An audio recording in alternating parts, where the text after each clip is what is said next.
Fine lines, wrinkles, anti ageing हमारे चेहरे पे किस उम्र से दिखना शुरू हो जाती है। एंटी एजिंग को कंट्रोल करने के लिए हमें क्या क्या यूज करना चाहिए, और क्या आप भी एंटी एजिंग के बारे में जानना चाहते हैं? अगर आप भी अपनी 20s की एज में आ गए हो तो इस वीडियो को स्किप बिल्कुल भी मत करना। क्या आपके भी दिमाग में एंटी एजिंग को लेकर बहुत सारे सवाल या फिर डाउट्स हैं? किस उम्र में होती है एंटी एजिंग की शुरुआत? देखो, पुराने जमाने में 40, 50, 30, 35 की एज में भी बिल्कुल भी कहीं से भी किसी के भी चेहरे पे fine lines, wrinkles, anti ageing नजर नहीं आती थी।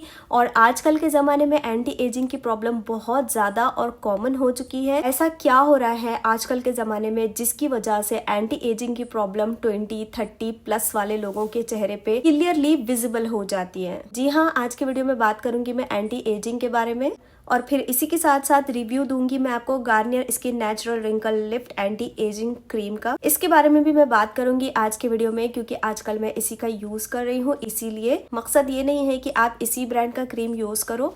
एंटी एजिंग के बारे में बात चल रही है तो मैंने सोचा कि मैं जो क्रीम यूज कर रही हूँ एंटी एजिंग के लिए इस टाइम पे, बाकी आप अपनी पसंद के हिसाब से कोई भी एंटी एजिंग क्रीम यूज कर सकते हो। रैंडमली इस टाइम पे मैं इस क्रीम को यूज कर रही हूँ तो मैंने सोचा कि साथ ही साथ मैं इस क्रीम का रिव्यू भी आपको दे दूंगी और एंटी एजिंग के बारे में बहुत सारी बातें आपसे कर लूंगी।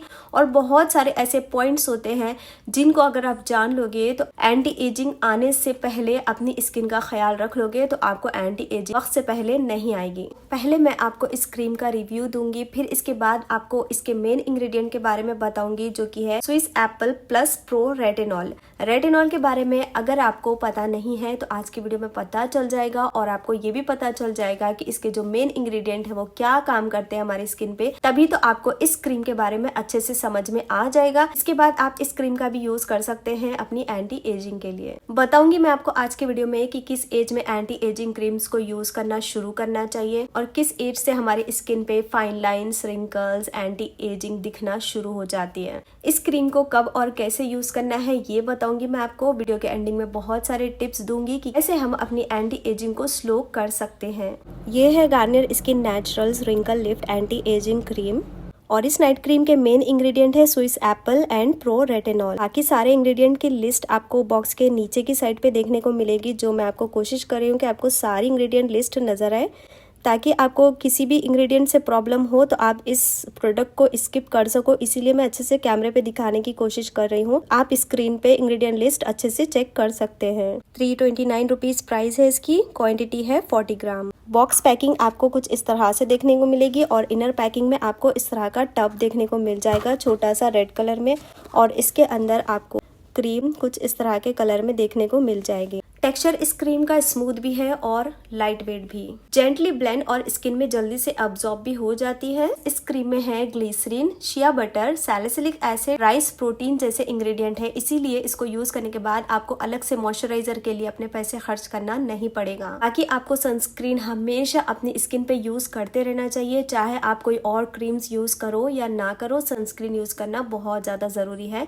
हर किसी के लिए। क्रीम की स्मेल बहुत ज्यादा माइल्ड एंड जेंटल होती है। इसकी स्मेल से आपको किसी भी तरह की इरिटेशन नहीं होगी। इस नाइट क्रीम को लगाने का तरीका बहुत आसान है। आपको इसे ना अपने चेहरे पे डॉट डॉट करके लगा लेना है। अपने नेक को स्किप बिल्कुल भी मत करना, वरना आपका यहाँ का और यहाँ का टेक्सचर चेंज लगेगा। इसीलिए हमेशा जब भी चेहरे पे जो भी क्रीम आप लगाते हो वो थोड़ी सी नेक पे और थोड़ी सी हाथों पे ज़रूर लगा लिया करें, वरना आपकी स्किन टेक्सचर या फिर बोल सकते हैं स्किन टोन अलग अलग नज़र आना शुरू हो जाता है। और ये क्लेम करते हैं कि जब भी आप इस क्रीम को यूज़ करोगे तो सर्कुलर मोशन में अच्छे से अप्लाई करना है। अपनी आंखों से बचा के इस क्रीम को सर्कुलर मोशन में मसाज करना है। अगर आपको इसके अच्छे रिजल्ट चाहिए तो आपको इसको daily morning and night time पे यूज़ करना बहुत ज़्यादा ज़रूरी है। Anti ageing moisturiser day and night cream के फायदे आपको इस एक क्रीम से मिल जाते हैं। ये क्रीम आपकी स्किन पे व्हाइटनिंग का काम भी करती है, क्योंकि इसमें है सिट्रिक एसिड, और सिट्रिक एसिड में होता है विटामिन सी, जो बहुत अच्छा होता है हमारी स्किन के लिए। Moisturiser, day night cream, anti ageing cream के अलावा ये आपकी स्किन पे विटामिन सी का भी काम करती है, जिसकी वजह से आपकी स्किन ब्राइट होना शुरू हो जाती है। सिट्रिक एसिड क्या होता है ये भी मैं आपको बताना चाहूंगी। सिट्रिक एसिड को खाने की चीजों में भी यूज किया जाता है और कॉस्मेटिक में भी, जैसे कि कैंडी, जेली, जैम, खाने पीने की चीजों में यूज किया जाता है सिट्रिक एसिड को। सिट्रिक एसिड को शैम्पूज, कॉस्मेटिक की चीजों में भी यूज किया जाता है ताकि उनका पीएच लेवल मेंटेन रहे और इससे शाइन आती है हमारे बालों में, स्किन में। इसीलिए सिट्रिक एसिड को कॉस्मेटिक जैसी चीजों में भी बहुत ज्यादा यूज किया जाता है। और गाइस, सिट्रिक एसिड को ऑरेंज, लेमन जैसी चीजों से निकाला जाता है। सेकेंड मेन इंग्रेडिएंट है प्रो रेटिनॉल। आपको पता है रेटिनॉल नंबर 1 पे आता है हमारी एंटी एजिंग को स्लो करने में। आपको शायद पता नहीं है, एंटी एजिंग को स्लो करने में सबसे ज्यादा नंबर 1 और मेन हीरो इंग्रेडिएंट होता है रेटिनॉल। देखो, ये भी बता दूं मैं आपको, रेटिनॉल कहीं ना कहीं हमारी स्किन के लिए डेंजर होता है, इसीलिए सेंसिटिव स्किन वाले रेटिनॉल जैसी क्रीम से दूर रहें। जिस क्रीम में भी रेटिनॉल होगा तो उस क्रीम को यूज करने से पहले डॉक्टर की सलाह जरूर ले। जिनकी स्किन सेंसिटिव होती है और बहुत ज्यादा हद तक ड्राई होती है, नहीं समझ में आ रहा तो कभी किसी से पूछ के यूज कर लेना। अगर आपको खतरनाक वाली पिंपल्स है जिसमें से खून या पीप निकल के आता हो, तब आप ऐसी सूरत में आप रेटिनॉल नहीं यूज करोगे। अगर आपको कट लगी हुई हो, आपने थ्रेडिंग करवाई हो, वैक्सिंग करवाई हो या फिर शेविंग करवाई हो, या फिर आपकी स्किन सेंसिटिव हो, बहुत ज़्यादा ड्राई हो, इतनी ज़्यादा ड्राई कि आपकी स्किन पील हो रही है, ऐसी सूरत में आप रेटिनॉल का यूज नहीं करेंगे। रेटिनॉल के बारे में मैं आपको इसीलिए इतना समझा रही हूँ क्योंकि हर नाइट क्रीम में आपको रेटिनॉल इंग्रेडिएंट कहीं ना कहीं देखने को मिलेगा। थोड़ा सा गैप देते हुए आप रेटिनॉल का यूज कर सकते हैं। जब आपको रेटिनॉल के बारे में नॉलेज हो जाएगी खुद से, वीक में 1 से 2 बार ही यूज करेंगे आप रेटिनॉल जैसी क्रीम्स का, क्योंकि रेटिनॉल क्रीम सबसे पहले आता है एंटी एजिंग को स्लो करने में। मैं गलत भी हो सकती हूँ, जहां तक मुझे पता है रेटिनॉल से ऊपर कोई इंग्रेडिएंट नहीं है जो एंटी एजिंग पे वर्क करे। रेटिनॉल बेस्ट इंग्रेडिएंट है और नंबर 1 पे जाता है एंटी एजिंग को स्लो एंड कंट्रोल करने के लिए। लेकिन एक्सपर्ट की मैं बात करूँ तो रेटिनॉल को सेपरेटली यूज बिल्कुल भी नहीं करना चाहिए, ये खतरनाक भी हो सकता है। क्रीम की मैं बात करूँ तो ये क्रीम आपके लिए सेफ है। इसमें रेटिनॉल के साथ साथ और भी बहुत सारे ऐसे इंग्रेडिएंट्स हैं जो कवर करेंगे रेटिनॉल की ड्राइनेस को। प्लस इसमें डेली बेसिस पे यूज करने के हिसाब से रेटिनॉल ऐड किया गया है, इसीलिए आपको इससे डरने की कोई जरूरत नहीं है। लेकिन हाँ, शुरू कर रहे हो इस क्रीम को यूज करना तो पहले आपको 1 दिन का गैप रख के यूज करना है, फिर इसको समझना है, फिर इसके बाद आप इसको डेली यूज कर सकते हो 1 टाइम के लिए सनस्क्रीन के साथ। एक्सपीरियंस अच्छा खासा हो जाए, अच्छा रिजल्ट आपको इससे मिल जाए तो कॉम्बिनेशन स्किन वाले दिन में 2 बार इसका यूज कर सकते हैं। क्रीम के रिव्यू के साथ साथ एंटी एजिंग के बारे में और इसके सारे इंग्रेडिएंट्स के बारे में मैंने आपको बहुत अच्छी खासी जानकारी दे दी है। अब मैं आपको बताऊंगी कि एंटी एजिंग किस एज में शुरू होती है और साथ में ये भी बता दूंगी कि एंटी एजिंग क्रीम्स को हमें किस उम्र से यूज करना शुरू करना चाहिए। देखो, अगर आप 20s में आ गए हो तो यहाँ से आपकी एंटी एजिंग फास्ट होना शुरू हो जाती है। बाकी 20s के बाद आपको डेली बेसिस पे अपना स्किन केयर रूटीन फॉलो करना है, जैसे कि moisturiser, rose water and sunscreen. मैं यहाँ पे बात कर रही हूँ 20 से लेकर 25 तक की लड़कियों के लिए। डेली बेसिस पे 3 प्रोडक्ट्स स्किन केयर रूटीन के लिए, सनस्क्रीन, मॉइस्चराइजर, रोज वाटर। इससे ज्यादा आपको अपनी 20s में कोई और प्रोडक्ट यूज नहीं करना चाहिए। इससे ज्यादा आपको कोई भी एक्टिव इंग्रेडिएंट या फिर अपने चेहरे पे कोई भी एसिड यूज करने की जरूरत नहीं है। जब आप 25 तक चले जाओगे वहां से विजिबल होना शुरू हो जाती है और इस टाइम पे आपको daily anti ageing cream use नहीं करना है। इस टाइम पे आपको वीक में सिर्फ और सिर्फ 1 या 2 बार एंटी एजिंग क्रीम का यूज करना है। एंटी एजिंग क्रीम हर उस लड़की को यूज करना चाहिए जो लेट 25 की एज में आ चुकी है। अब यहाँ पे जो भी लड़कियां 25 एज की है ना, उनको टेंशन शुरू हो जाएगी, तो टेंशन आपको नहीं लेना है। सबसे बड़ा रीजन होता है एज को फास्ट करने का टेंशन। अगर आप टेंशन लेती हैं तो आपकी एंटी एजिंग को कोई क्रीम कुछ भी नहीं रोक सकता, कोई सर्जरी भी नहीं रोक सकती। अगर आप टेंशन लेते हो तो कुछ भी नहीं कर सकते आप अपनी एंटी एजिंग को रोकने के लिए, कुछ भी नहीं। चाहे जो कर लो, एंटी एजिंग आपकी फास्ट हो जाएगी, आपका ग्लो चला जाएगा, आपका फेस डल हो जाएगा, आपकी हेल्थ भी खराब हो सकती है। टेंशन आपको नहीं लेना है। मैं ये नहीं बोल रही हूँ कि 25 के बाद एजिंग हो रही तो हमें टेंशन हो रहा है, ये ऐसे बता रही है, नहीं। आप किसी भी एज में हो, टेंशन मत लिया करो। बाकी एंटी एजिंग एक रियलिटी है, इसको हर यंग लड़की को फेस करना पड़ता है।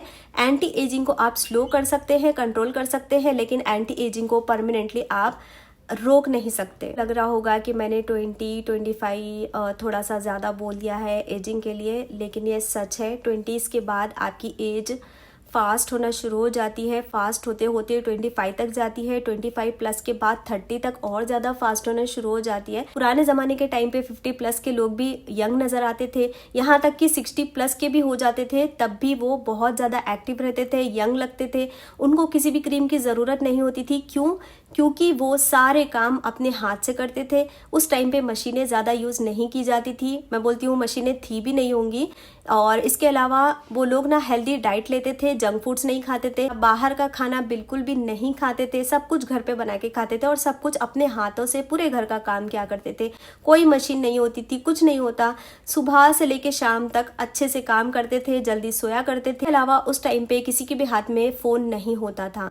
फ़ोन में घूरना, झुक के बैठना, घंटों बैठ जाना, बैठने से हमारी एजिंग फास्ट होती है। ये भी आप ध्यान रख लो। जितना आप एक्टिव रहोगे, जितना आप अपने सर को झुका के रखोगे, मतलब कि जैसे कि मेरी लाइफस्टाइल है वीडियो शूट करना, एडिटिंग करना, स्क्रिप्ट लिखना, ज़्यादातर मेरा काम बस ऐसे ही होता है। तो मैंने एक्सपीरियंस किया है, इसीलिए मैं आपको बता रही हूँ। मेरे अलावा मैं तो काम करती हूँ, ठीक है चलेगा, लेकिन जिनका चैनल नहीं है, जो फ़ोन में ज़्यादा काम नहीं करते, उन लोगों की भी एजिंग बहुत ज़्यादा फास्ट हो रही है इस टाइम पे, क्योंकि वो स्क्रॉल करके टाइम पास अपना करते हैं रील्स या फिर वीडियोस देखने के लिए। हिसाब से 20s के बाद आपको अपना स्किन केयर रूटीन फॉलो कर लेना चाहिए, हेल्दी डाइट लेना चाहिए और मोबाइल से दूर रहना चाहिए। तभी जाके आपकी एंटी एजिंग स्लो हो सकती है, आप उसको कंट्रोल भी कर सकते हैं। अगर आप एक happy lifestyle, perfect skin care routine, yoga, exercise को सीरियस लेते हैं तो आप 50 प्लस के बाद भी यंग लग सकते हो। तो आजकल के लाइफस्टाइल के हिसाब से 20s के बाद आपकी एजिंग शुरू हो जाती है। इसको स्लो करने के लिए आपको अपनी स्किन के हिसाब से एक अच्छी डेली स्किन केयर रूटीन वाली किट बना लेनी चाहिए। ऐसे ही आप अपनी एजिंग को स्लो एंड कंट्रोल कर सकते हैं। अगर आपके मन में कोई और सवाल है तो आप मुझे कमेंट करके पूछ सकते हैं। उम्मीद करती हूँ आपको जरूरत से ज्यादा एंटी एजिंग के बारे में कंप्लीट इन्फॉर्मेशन मिल गई होगी। वीडियो हेल्पफुल लगे तो लाइक, शेयर, सब्सक्राइब जरूर करना। मिलते हैं एक और नई वीडियो के साथ। Thank you so much for watching guys. See you soon. Bye bye.